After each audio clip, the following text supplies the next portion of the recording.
Drake here with maritimegardening.com, and I'm going to do a video here talking about a 3-bed garden plan. That's a plan for putting in a garden that uses 3 4-foot by 8-foot beds. That's 122 centimeters by 244 centimeters for those using the metric.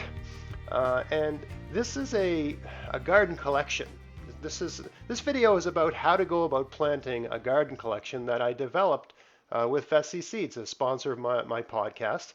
Just go to veseys.com, veseys.com, veseys.com, and you can order this. It says it's out of stock right now, but that just means that they've got stuff on back order, and I wouldn't let that stop you from ordering this collection. I have full confidence they'll be able to fill orders by the time gardening season rolls around. None of these things in this collection are things you would start early as a transplant. These are all things that I'm going for productivity, ease of use, usefulness of the vegetables, and of course, if you don't like any of these things, then you don't order the collection. Just pick and choose based on what you like, of course, right? But these are all things most people like, and these are all things that are worthwhile to grow as a garden vegetable, in my opinion, anyway. So these are all things that are relatively easy to grow, relatively low maintenance, especially if you use my approach, no-till gardening approach. And a good deal of these things are going to give you yields. Basically, they're going to give you stuff to eat from sometime in late spring, early summer, all the way into November or December. You can continue to harvest kale into November. This all depends on where you live. I'm speaking from where I live, Nova Scotia, Canada. So of course, if it gets, super cold, it really depends on the climate where you are, of course. But kale and broccoli can be harvested where I am right up until November. Parsnips and carrots, same thing. Actually, if you put if you can put some sort of like a dome over your garden bed, you can just leave them out there all winter and just harvest them as you need them, which is what I'm doing, and I've got videos on that. And bush beans and peas, just because they're easy to grow and they're a great thing to work into a garden rotation. So let me just talk about this thing. The idea is that you've got 3 beds that you're taking advantage of the growing habits of the vegetables so that you're getting the most variety and the most productivity out of a relatively small space. I mean, if you're a new gardener, 3 4 by 8 beds might seem like a lot of garden. I've got about 50, not all my beds are exactly 4 feet by 8 feet. They're all over the place in terms of their dimensions. But generally speaking, if we use that as an area, I've got about 50, 4 by 8 beds in my garden, right?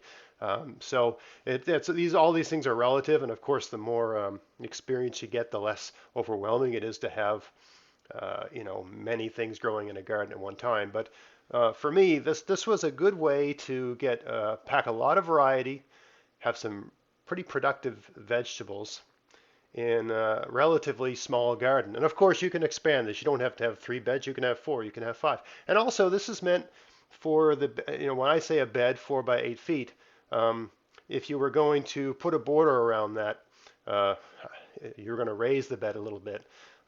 I would only, for me, all my beds, I use 2 by 6, right? So they're only, the wooden border of the bed is 6 inches high. So I'm not going very high at all. You don't have to. There's no real advantage to making the bed higher and higher and higher. And I've got plenty of videos talking about that and explaining that. I mean, the only reason you would want to do that is if you had a really bad back and you just could not bend over, or having troubles kneeling and that sort of stuff, right? But as long as you can get down and work that, there's no advantage as a gardener, okay, to having the bed 12 inches high, 16 inches high, 2 feet high. No advantage at all. Just really disadvantages. The only advantage is you don't have to bend down as far if that's a problem for you. So just bearing that in mind. So let's just talk our way through this thing here. So the idea for the first bed 1, I call it greens, okay, is to have I haven't got lettuce in here. You can put lettuce in here, but see, lettuce and spinach, I would include them in the same similar category. They're not the same kind of vegetable. But they grow in early spring, and then they They do not like the heat of the summer. They tend to have a tendency to bolt. That is to say, they have a tendency to want to make flowers. And once they start doing that, they don't taste very good anymore. So the way I've designed this first bed is you've got kale and broccoli on. I'm using a variety of broccoli called broccolini, where it makes small broccoli florets, but it makes many of them, and it continues to produce them. So it makes one broccoli, you pick those off, and then it's going to make two broccolis, and you pick those off, then it'll make four. So it's a continual harvest form of broccoli. So you start harvesting your broccoli sometime in July, and you can just keep harvesting them, right? At least I do, right up until November, maybe even December, depending on what kind of fall you're having. So it's a great kind of broccoli to grow because you know maybe once a week or once every 2 weeks. It really depends on how productive things are in your garden. You're going to have enough broccoli to have a nice broccoli dish with your meal. So that's why I included broccolini in there. It's just a nice thing to have. But the spinach is going to be some point in, let's say July. The spinach is going to be done. It's just not going to grow anymore. It's going to want to go to flower. You have to remove the spinach. So the spinach is down the middle in this bed. And so that the kale and broccolini are about six. You're going to sow those seeds down the length of the garden bed, and they're going to be 6 inches from the side. And then down the center of the garden, you're going to have spinach. Okay. And you can sow that as heavy as you want. The spinach is going to grow really fast. It's going to come in early. And these are all, you can plant all of these pretty much as soon as the soil can be worked. Now, if they don't seem to come up, it's just, how soon the plants germinate and all that sort of stuff really depends on how warm it is, right? Constant moisture and how warm it is. But you plant the spinach down the middle. You plant the kale and the broccoli on either side. The spinach will grow quickly, aggressively, and then it will be done. Okay, by the time it's done, your broccolini and your kale are going to start to get large. So your broccolini and your kale, once they get full size, the varieties I've chosen here, let's say, think of the plant as like a bouquet, okay, or like a tree, right, a tiny tree. They're going to be, at the height of the season, August, that time of year, those two things, the broccolini and the kale, are going to be almost 2 feet in diameter, the size of it. They're going to be a very large plant. So they're going to fill the garden. It looks like you're going to have this space down the middle with nothing in it, but that's not the case. The kale and the broccoli will fill the whole bed with those two rows of the plant going down either side. Now, when you initially seed the kale and the broccolini and the spinach, you're going to, seed fairly heavily. I put a seed every inch all the way down that row. Because some of them are going to be taken out by slugs, some of them just might have problems. You just don't know how it's all going to work out. You're going to have plenty of seeds to do this in your kit. But as they start to grow, you start to thin them out, right? Eventually, you're going to want your kale, each of them, to be in that row at least a foot apart, maybe even 16 inches apart. Same thing with your broccolini. With your spinach, just let them grow and harvest them to thin them, right? That sort of thing. So, let's say they're all an inch apart. Once they get a few inches big, a certain size, you start harvesting them to thin them out. But by the end of July, all your spinach are just going to be, not that. At some point in July, the spinach are just going to be done. You'll just remove them, put a mulch over that area, and let the kale and broccolini take over. And now it's a kale and broccolini garden, and it's just going to stay that way till sometime in the fall. The next garden, I call it the bed 2, the root veg garden. In this bed, you're planting, I've chosen parsnips and carrots here because I like both parsnips and carrots, and parsnips especially. I don't know why. Carrots are cheap to buy in the grocery store, but parsnips are expensive to buy in this, relatively speaking, right? The varieties here I've chosen, what are they, Albion and Neptune and Albion. So those, I've had great results growing those two things. Same with the varieties of greens I've got. These are all things I've grown. Seaside spinach, wild garden mix of kale, and the broccolini. These are all things I've grown. I've had good results. Albion in particular, that parsnip, it makes a big fat parsnip. I've got videos of me pulling these. Some of them I've got are like 3 inches at that. The crown is 3 inches in diameter, so they can get quite big. But But yeah, if you just like carrots or if you just like parsnips, make the whole bed that, right? But basically, parsnips and carrots are the same family. They're the same kind of thing. So you put them in this bed, and I'm suggesting having the rows 9 inches apart, going down the length of the bed. You could probably get away with having them 8, 7, 6 inches apart. Right? That's all up to you. So you could probably get an extra row in there if you went down to 6 inches, right? But that's just a matter of how you want to do it, right? But of course, the more space things have, the more sunlight the foliage can take up, and the better results. So it's always this dilemma for the gardener. Do I pack everything in really tight? Will everything get enough sun and nutrients and water? Are they going to be competing with each other? There's a sweet spot for planting things where if you got if you space things out too much, you're kind of wasting space that you could have stuff growing in. And if you don't space them out enough, the plants, depending on what you're growing, they may not get their optimal productivity. But 9 inches apart, guaranteed success, right? And again, you'd plant these seeds about an inch apart down the row, and then just thin them. So your parsnips and your carrots, once you've got really well-established plants, once once you can see that they're 2, 3, 4 inches high, once they start really growing, and you've got carrots. For the carrots, you would harvest them to thin them, right? Once they're harvestable size, like little baby carrots, you start harvesting them so that the remaining plants are all 2 or 3 inches apart.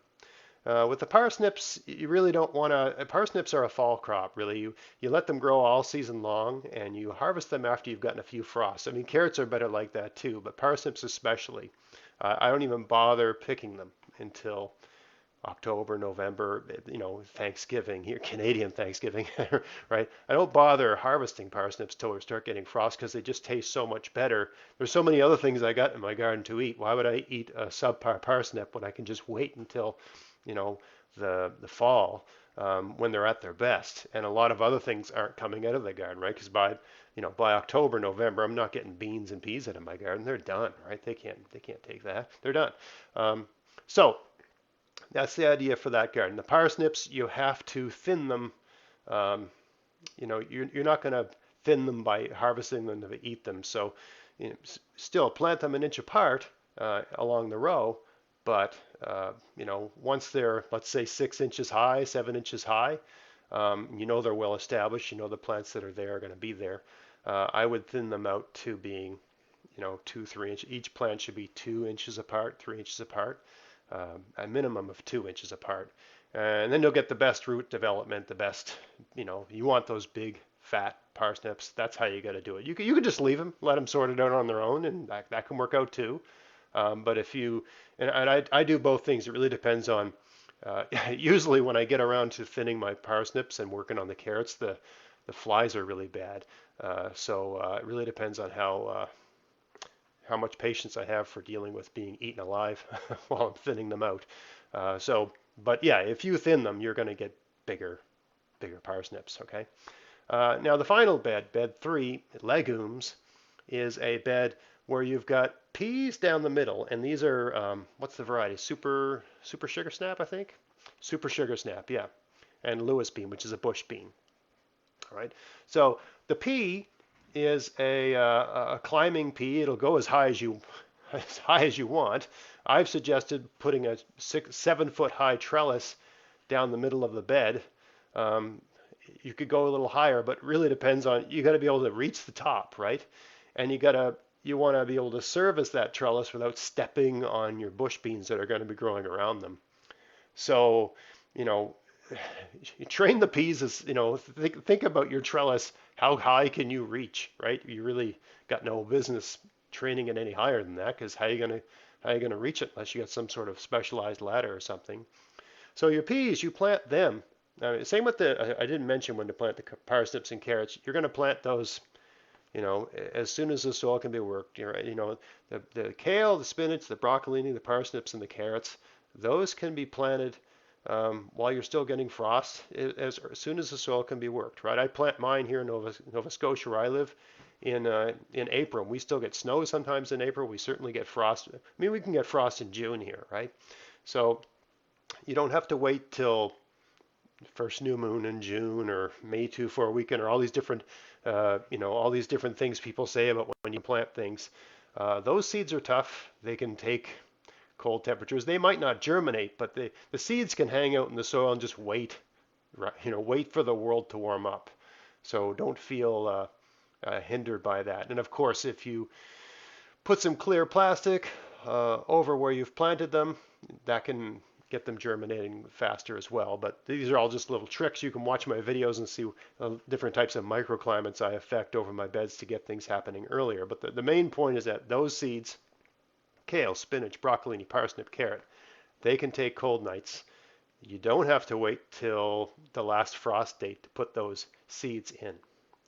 Okay, they might not start growing with any real vigor until the last frost date. That's possible, but you can put them in. The seeds will just hang out and wait. The same thing goes for peas. Peas can take frost. Peas can take cold. They're really tough. There's been years, I've done this on their plastic, but I've planted my peas in late March here with snow everywhere. Right? So peas are tough. So you plant those down the middle. Okay. Once you're past your last, once all risk of frost is past, for me that would be sometime in late May or early June. You're going to plant bush beans in all the remaining area in the bed. Usually I would suggest a 6-inch or 15 centimeter matrix. That is to say, put them everywhere except the middle and just have every plant be about 6 inches apart. Think about a chessboard, that sort of thing, a grid or a matrix, right? Just put beans everywhere, okay? And, bush beans grow very fast. So, by some point in, so you'd be doing this, for me, that would be sometime late May, maybe early June, really depends. There's different indicators you can look for when you do that, like when you see, I don't know, flowers on dandelions and that sort of thing. It all really depends on just, wherever you live, it's not hard to find out when the last frost date is for your area. But that's when you plant beans because they cannot take the cold. The seeds can't take the cold. Foliage can't take the cold. They just can't take it. So you plant them and they'll all come in and, you're going to have peas right up until maybe August. Really depends on where you live and how hot it is because peas can only take so much heat. And you're going to have all those bush beans. So you're getting peas and beans out of this bed. I've also set this up so it's just it's natural to rotate these, right? So wherever you plant, if you have a bed where you've got your beans, the next year you plant your beans one over and you move the carrots and parsnips one over. And you move the kale over here, right? That way every 3 years, or every 2 years, it's a 3-year rotation, right? So every 3 years, a given bed's got some legumes growing in it because legumes they get their own nitrogen out of the air. They fix nitrogen in their roots. So to some extent, they will leave some nitrogen in the soil. That's been well argued and well referenced, but also they don't take nitrogen from the soil because they can get it from the air. So it gives a garden a break, right? So you're always mulching your beds. These beds will be mulched during the garden season. So in the bed that has the legumes in it in any given year, it just gets a break, right? And the soil gets to recover a little bit. And you'll find that whatever you plant following having beans in it. So the following year, you're going to take your kale and your spinach and your broccoli, and you're going to plant it where the beans were. They're going to grow really, really well because the beds where those things grow just are enhanced by it, right? The garden loves it. Now, if you're feeling ambitious and you want more than 3 beds, well, go for it, right? So you can have your 3 beds as I've suggested here, but you could add another bed that's squash. I wouldn't plant any more than 6 squash in a 4x8 bed, and it could be argued that just 4 squash is a good plan, something like that perhaps, right? I'm just using Excel for this here because a squash has a lot of foliage, and it's handy if you had a number of different beds. Actually, shouldn't have organized this way. You should have your squash. The best bed to have them in is a bed where you can train the foliage out.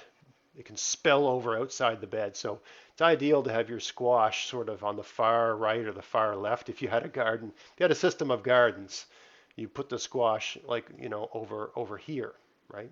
Not not tomatoes, because that way you can train the vines off onto your lawn, off into the grass, right?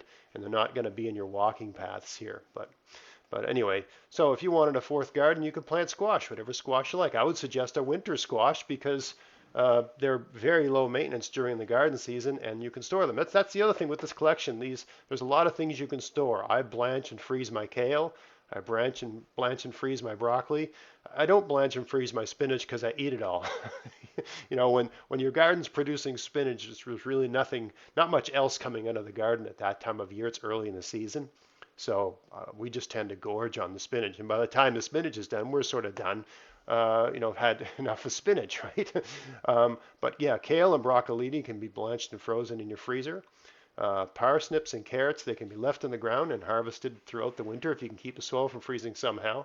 You can also just, pick them all and cure them and stick them in a cardboard box and stick them somewhere reasonably cool. I keep them in my garage. They keep just fine like that in a cardboard box. And beans and peas can be blanched and frozen and kept. So these things I've chosen here, if the garden is producing more than you can eat, you can save these things and have them later. So you're getting a lot of your garden. If I was going to add beds to a system like this, I would add something that's really easy to store. Winter squash is one of those things. Around September, before the frost, you pick them, stick them somewhere that's uh, you know, uh, like 5, 6 degrees Celsius, that sort of not too cold, not freezing, right? A place that's cool but doesn't freeze, doesn't go below freezing, and they'll just keep for 2, 3, 4 months. Really depends on the variety of squash, right? There's lots of different kinds you can grow. You can watch some of my garden tours and see which ones I've grown. But really, it depends on what you like to eat. Butternut's a really classic one. But the great thing about winter squash is that once they get the second and third and fourth set of leaves, the the the the surface of the plant, the foliage becomes a bit spiny, and they're sort of pest, for the most part, pest proof in terms of slugs and snails anyway.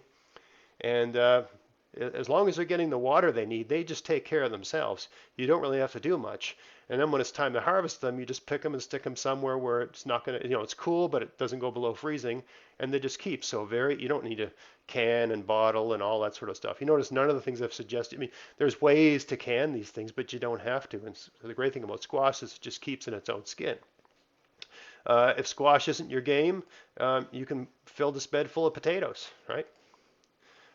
Just plant, every 9 inches or so, just pop a potato in there. Bup, bup, bup, bup, bup, so think about, let's say you had a row like this. Think about a row of potatoes and then another row. Whoops, going crazy here. Let's back this up a bit, right? Whoops, we're making a mess. But think about a row of potatoes and another row of potatoes, another row of potatoes, another row. So think of 4 rows of potatoes, each potato 9 inches apart, filling this entire bed, right?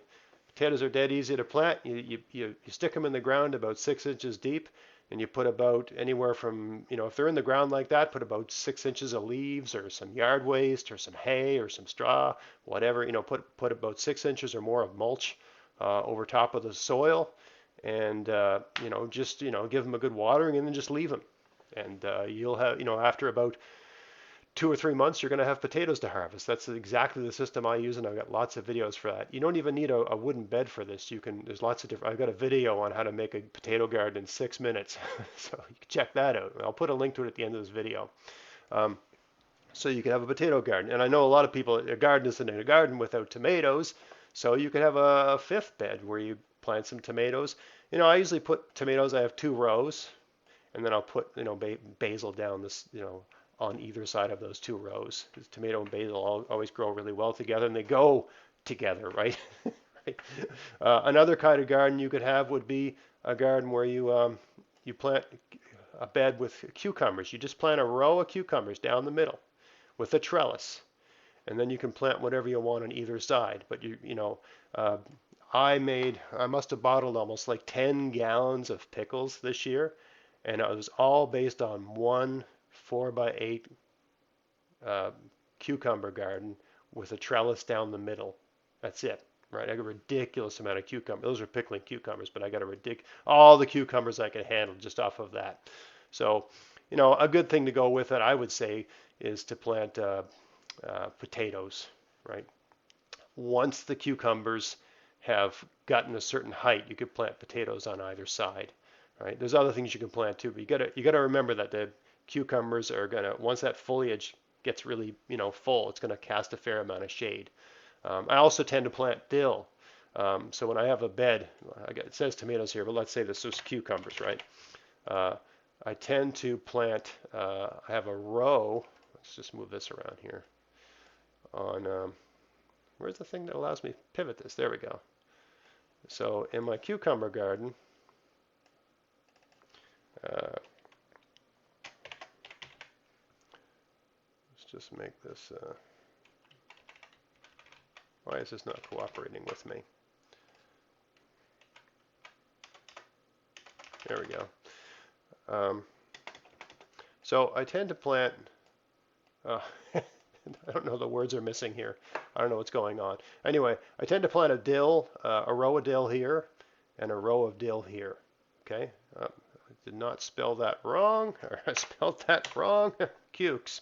But yeah, I tend to have a row of dill here and a row of dill here, and I plant them at the same time I plant the cucumbers. And by the time the cucumbers are ready for pickling, I have dill. I mean, that's if you're into making pickle. If you just want them for salads and stuff like that, just plant cucumbers down here.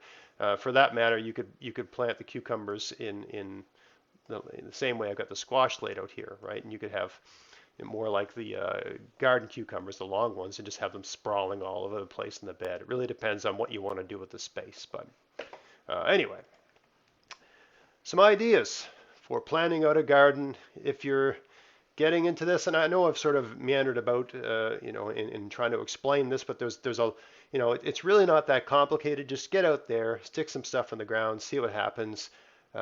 Make note of your successes and failures, and come up with a plan for the next year. If you've got good soil and the plants are getting what they need, these are going to be productive gardens for you, and you're going to get a lot of variety and good, healthy, nutritious vegetables. You're going to save money in the grocery store with this garden plan. So I hope you found that interesting. If you're still on the fence about what to try for this year, check this out. Of course, you don't have to buy it.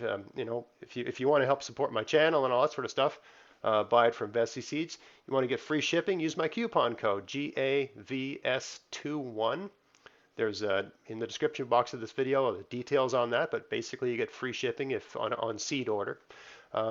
So you can. This here, my understanding is that the cost of this seed collection is less than what it would cost to buy all of these things individually if you buy them as a set, so that's good.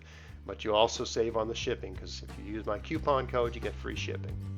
Of course, anything else you want to buy at Vessi Seeds, just include it with this, and you'll get free shipping on that order. But anyway, I hope you found that interesting. If you did, please like, share, subscribe. Check out my podcast, maritimegardening.com. And until next time, get out there, get at it, have fun in your garden. Thanks for watching.